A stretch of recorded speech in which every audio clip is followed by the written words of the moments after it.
Hébreux 11, le verset 32 au verset 33 nous enseigne que Samson, Gédéon, Jephthé, Barak, David, Samuel et des prophètes ont vaincu des royaumes, exercé la justice, obtenu des promesses et fermé la gueule des lions par la foi. Maintenant, essayons de nous attarder sur le cas spécifique de fermer la gueule des lions. Sur le plan physique, seuls Samson et David ont affronté des lions et ont fermé leur gueule. On comprend alors que ce passage de Hébreux 11, le verset 32 au verset 33, nous parle en réalité de lions spirituels et de façon spécifique du diable. Parce que le diable, 1 Pierre 5, le verset 8, le présente aussi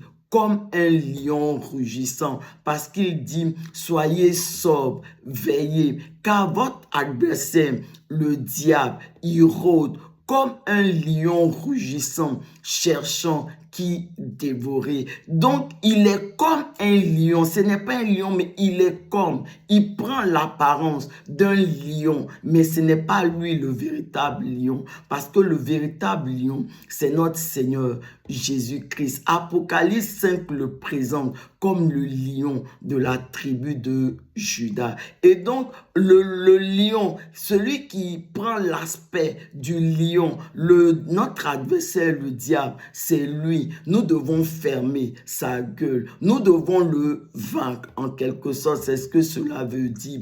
Et la Bible dit, c'est par la foi. Et donc, tous ces personnages bibliques, c'est parce qu'ils avaient la foi. Ils sont venus à bout de notre adversaire, le diable. Ils ont fermé la gueule des lions. Ils ont vaincu le diable par la foi. Et donc, c'est notre obéissance à Dieu qui apporte la preuve que nous avons réellement la foi. Donc, lorsque tu obéis à Dieu, lorsque tu marches sur la parole de Dieu, tu apportes la preuve que tu as réellement la foi. Et c'est cette foi-là qui permet de venir à bout de notre adversaire, le diable, de vaincre le diable, de fermer la gueule des lions. Alors, bien-aimés, obéis à la parole de Dieu, marche sur la parole de Dieu, de sorte que tu puisses fermer la gueule des lions et vaincre le diable.